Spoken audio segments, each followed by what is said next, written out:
he's going to point. I'd like to call to order the Bedford Township Planning Commission regular meeting of September 14th. Your mic. I'd like to call to order the Bedford Township Planning Commission regular meeting of September 14th, 2022 at 7 p.m. Can you all rise for the Pledge of Allegiance, please? I pledge allegiance to the flag of the United States of America and to the republic for which it stands, one nation, under God, indivisible, with liberty and justice for all.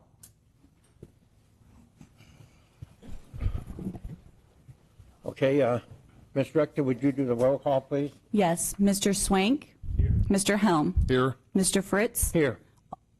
Mr. Mahoney, Mr. Kovret, and Mr. Steiner are excused, and Lamkowski is absent. At this time, I will advise that we have a 3-member board, and we would not be able to proceed without at least a minimum of a quorum of 4 members. My apologies to all the applicants. I would like, though, for each applicant to come up, state your name and address for your item, and please acknowledge if you want to move forward. Our next meeting will be September 28th, and then after that would be October 12th, because the public hearing, especially item 7D, we will open the public hearing.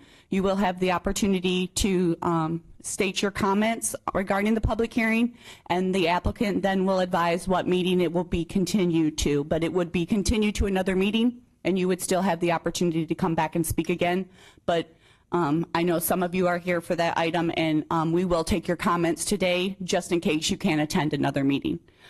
So we will continue on. We will have to skip item 4 and 5.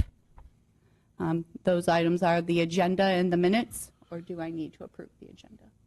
No, Okay, we're not following through with the agenda. right. So the first request is for a sign waiver for Deer Creek Retail Center, Zane's Lebanese Grill in a C1 commercial zoning district, a multi-unit building. And is that applicant here? If you could just come up to the podium and state your name and address as representation for that request. My name is Robert Ruiz. I'm with Deer Creek Retail Center, LLC. We're the landlords for the Deer Creek Plaza at 7300 Secor Road. Okay, and the next request would be, do you want to defer to the September 28th or the October 12th meeting? The September 28th. Thank you, and again, my apologies. 7B is a site plan for a child daycare center use for LP Stearns, Paul LaFontaine, Bedford Child Care Center, Cynthia Mayer, located on parcel 5802034-03101. The applicant.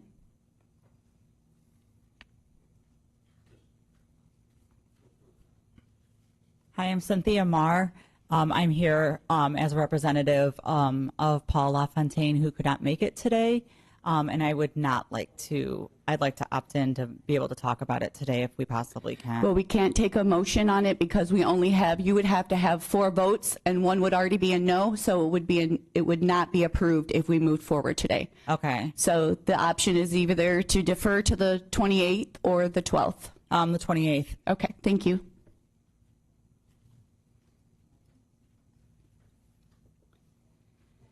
Seven C is a request for final site plan for Consumers Energy for site improvements, parcel number 580203602911.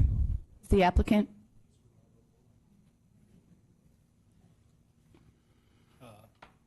This is Kevin Staley from PEA Group, representing consumers, 7927 Nemco Way, Brighton. 28th. Okay, thank you. Yeah, thanks.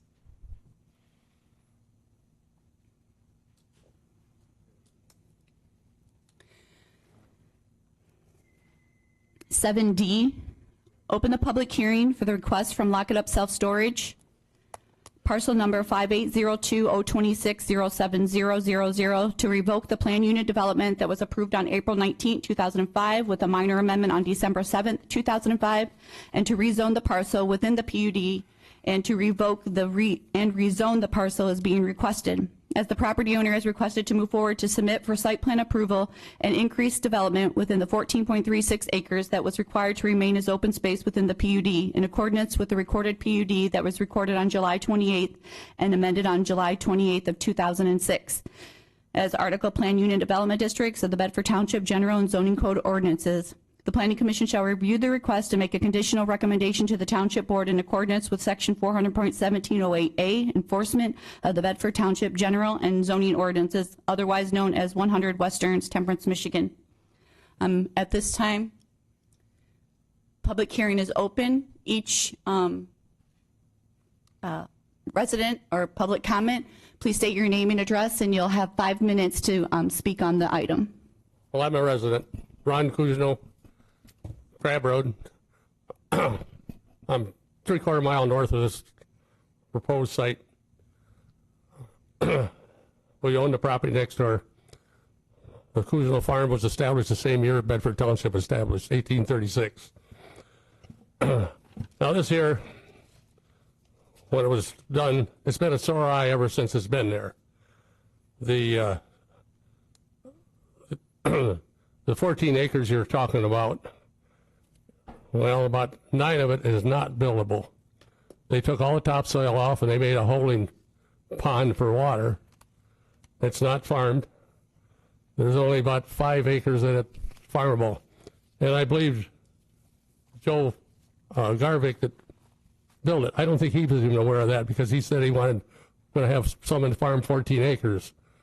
Well, the 9 acres is not farmable. I keep it mowed because I don't like the weeds. And when it's wet, you can't mow it because sometimes it's got about 4 acres underwater. I farm the 5 acres behind there, more or less to keep the weeds down. And an inch of rain is about 60,000 gallons per acre. So if you took that whole 20 acres and put it on blacktop, you'd have 1,200,000 gallons of water that's running into the ditches. Now, an inch of rain on farm ground, if it's dry enough, it don't even get to the field tile, it soaks it up. So you got all this water that's running into after it runs in their pond, it's got to go out to the ditches. I need is there a pharmacist here? I wrote this stuff and looks like a doctor wrote it. So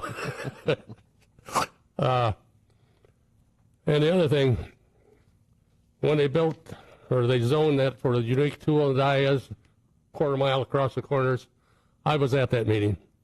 There was 37 people there. 35 said no, 2 wanted it, and that was the realtor and his lawyer. And one of your board members, I'm sure none of them are on the board today, he got up and they passed it. He says, for good of the people. Well, we were the people who said no. I hope this board don't do something like that. And that building now is empty. So you got a big building sitting there empty, so lock it up, I ought to go over and buy that, and they won't have to rezone nothing. So thanks for listening to me.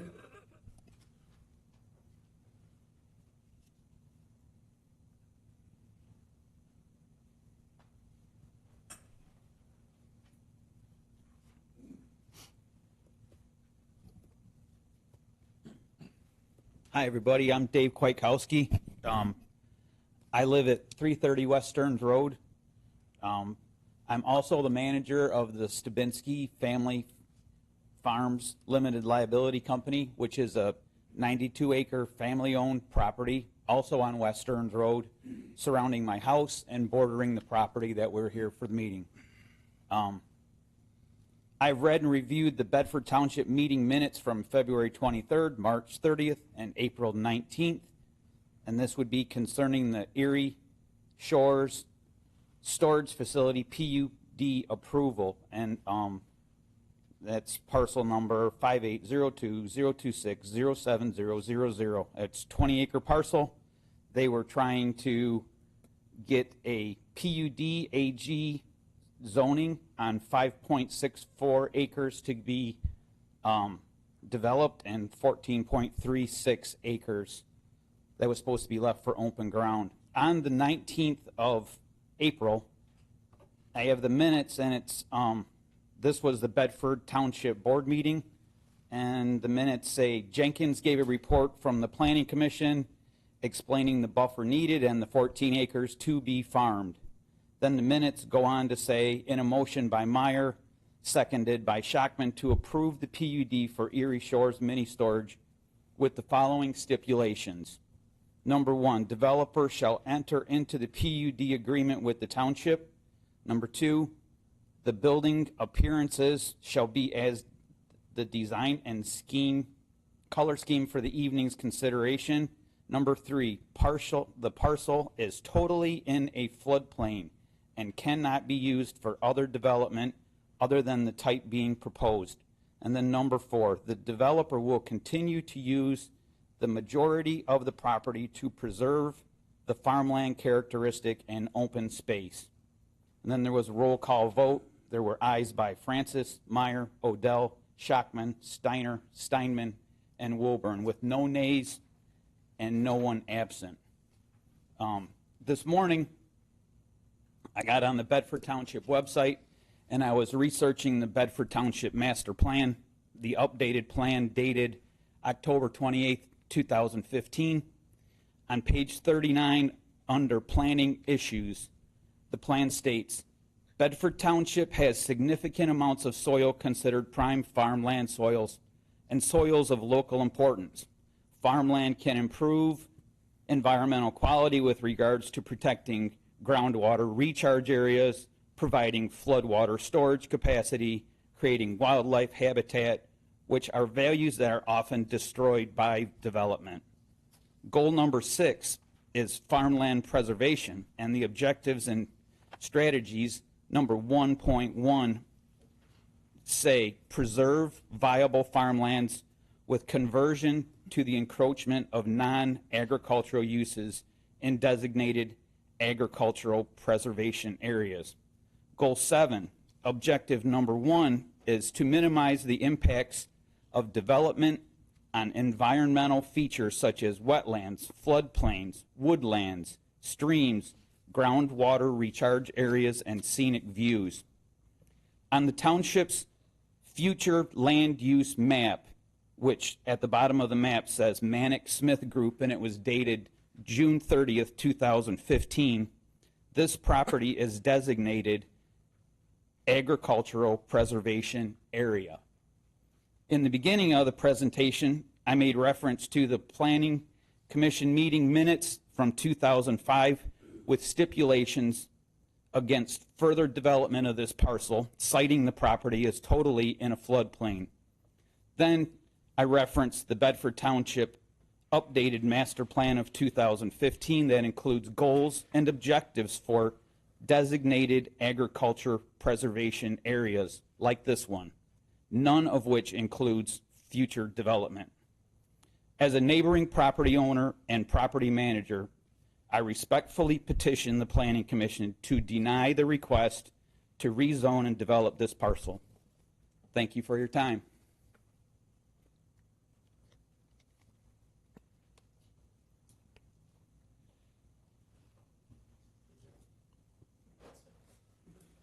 Okay, I'm Diane Kuzno. I live on Crab Road, and I'm sorry, also- can you pull the mic down just so that you're speaking directly? Otherwise, the public can't hear. short people.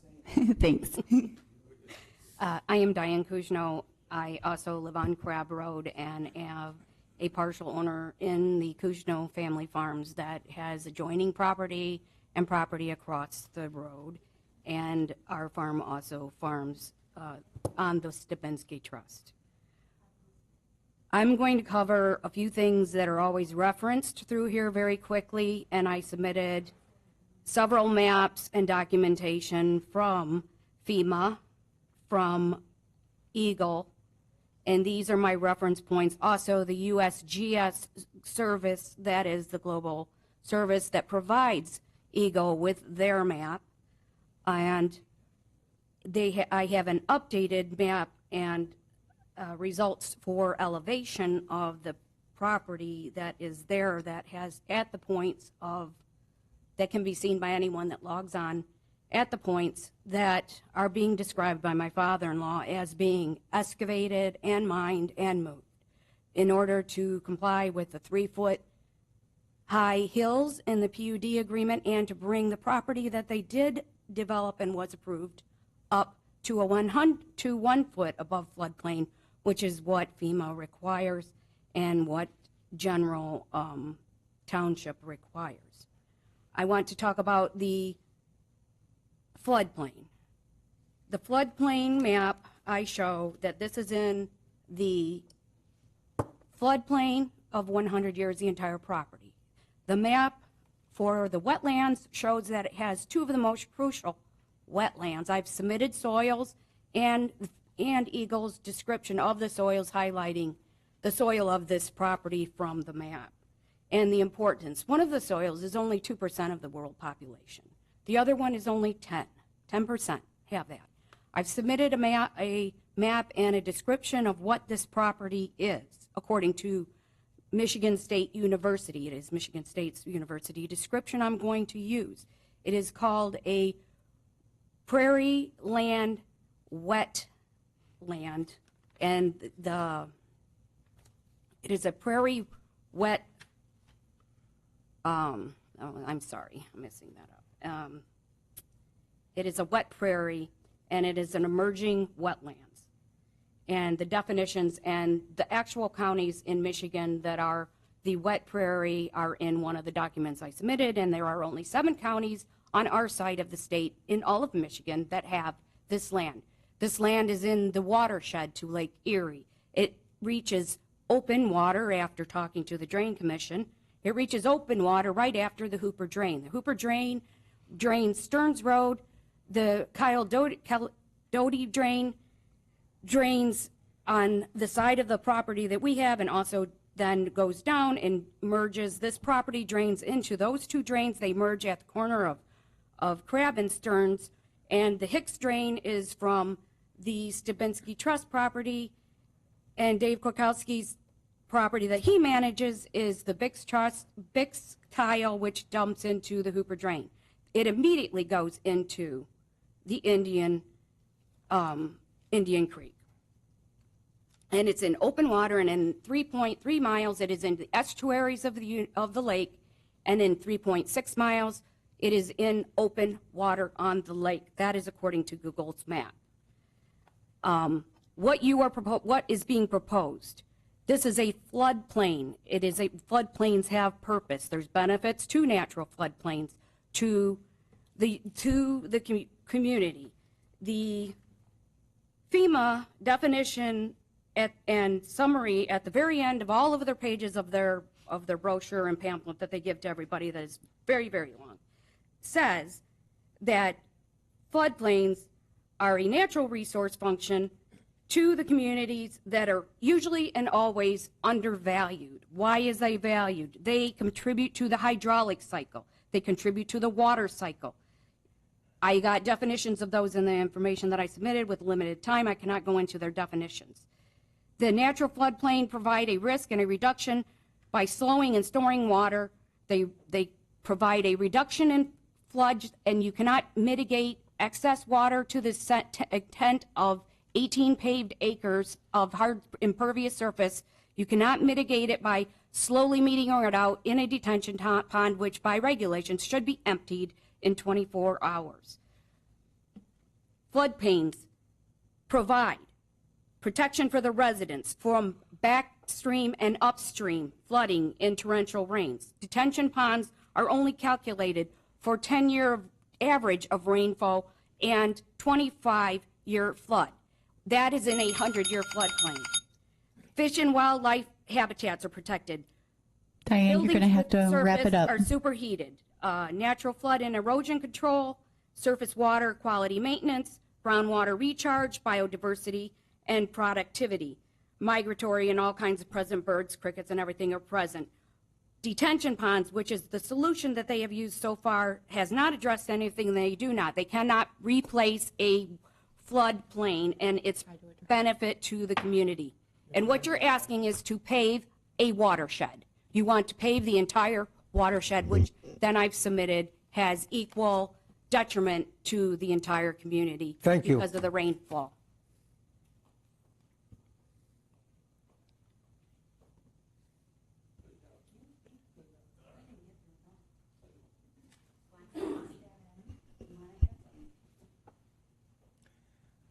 Hello, good evening. My name's Tim Stearns. My sister Polly and I own property directly across the road on Crab Road and between the property and the Cousineaus. Could you state your address for the record? 7810 Crab Thank you. Road. And thank you, all my neighbors, for doing all that research. That's wonderful. I didn't do research. I just come with big picture kinds of thoughts. One big picture thought I had is we could add a whole lot of this similar construction to what's there, and I don't think there's more jobs involved. And I don't know what the overview of the same people that are there now would be when we add potential ingress, intended or not, hundreds of yards further away from them. Also in our culture, I understand that it's really popular right now to keep all your junk. And you can't find enough of these places. I get that. The only reason we want to build more is they're not available. They're all rented. We keep our junk. Well, and if that continues, I guess there's a need. If that stops being a need, I see this thing being a laydown lot for a bunch of RVs and boats and things that these other kinds of lots contain now if you go looking around. They just sit them outside. That's kind of unsightly. My view is a bit alternate to the whole wetland thing. I think most farmers that drive by there look at that thing that's there and chuckle. Not chuckle, but probably downright laugh.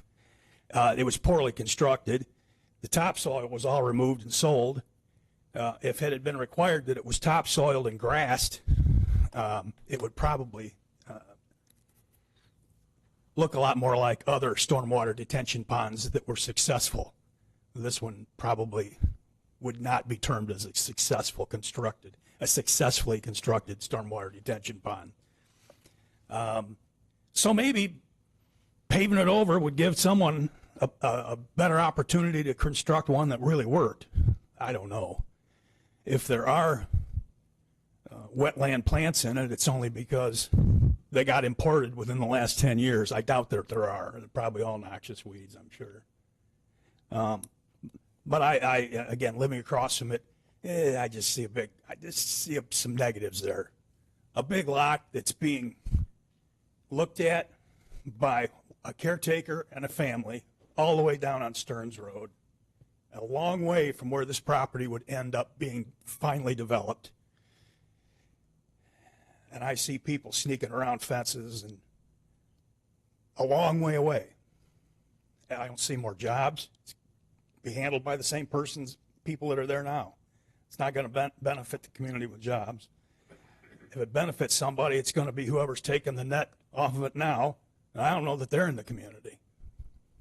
I don't know who they are. I really don't. I just got called to show up today, and I didn't do my research. I apologize. But on the whole, I think you got to ask yourself, how much of this do we want? And how much of it do we want at one location? And how much of it do we want if our culture changes and decides they don't want to store their garbage anymore? Might happen.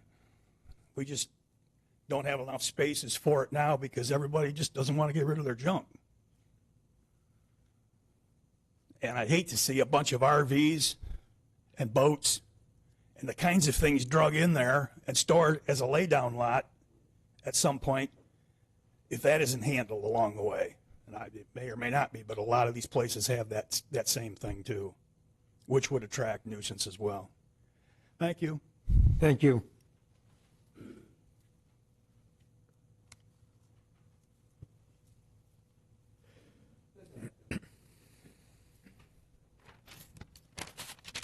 Good evening. Lee Lavoie, 8722 Crab Road. I farm acreage directly east on 178 East Stearns Road. And I have pictures here we already have. May I bring these up? Sure.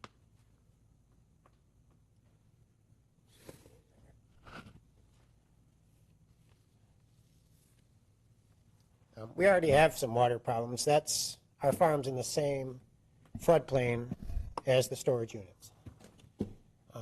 You take away 14 acres of floodplain, it's really going to impact everyone downhill, which is from Crab Road east. Also, locked up self-storage, they haven't really agreed or maintained the same agreements from the PUD in 2005. The 15-foot green barrier is gone. They've had a utilities cable laying in their grass for probably a year and a half, 2 years now. I mean, grass is growing around it. I don't know why they don't get that taken care of. Just kind of unsightly. So, if they have more space to manage, I just wonder how much more is just going to be not taken care of. A storage unit really doesn't provide or supply any jobs. Everything pretty much is online anymore, from billing, to paying. So there are really no benefits of jobs from this at all. So that's, but like I said, the floodplain would be detrimental to everyone downhill from there. That's all I have to say. Thanks. That was the same one. Same one. Yeah. That was the same one. Is there any other public comment?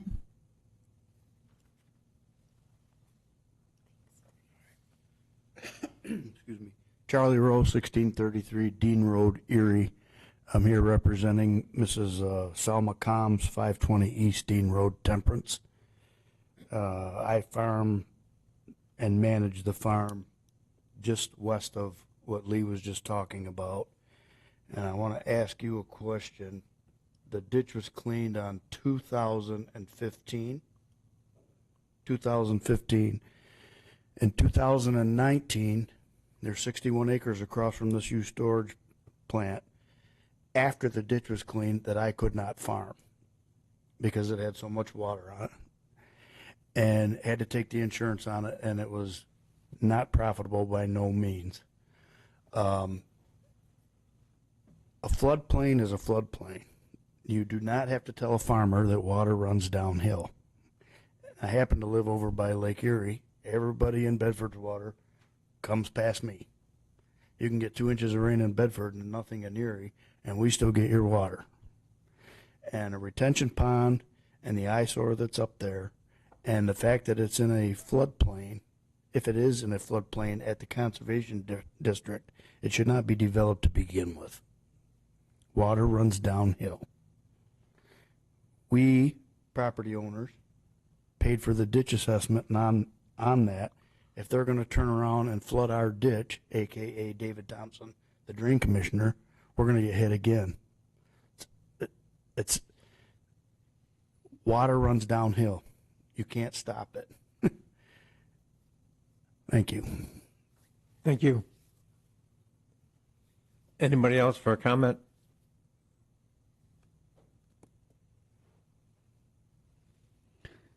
If the applicant or the applicant's representative could come up and determine whether you want to defer to the September 28th meeting or the October 12th meeting. Jerry Parker for the applicant, the October 12th. Thank you. Thank you. At this time, it will remain an open public hearing. The item will be back on the agenda for the October 12th meeting. It is another Wednesday night meeting here at the Township Hall at 7 o'clock. It will be the first item on the agenda because it is old business. So just so you know, it will not be the last item at that meeting. Again, my apologies to all the applicants, and thank you for understanding to have to defer. Do we have to close that meeting? You have to open, you have to just then adjourn, yes. I got to close. You have to adjourn, yes. Motion to adjourn. I need a motion to adjourn the meeting. I'll make a motion to adjourn. Support. All in favor? Aye. Thank you again for coming.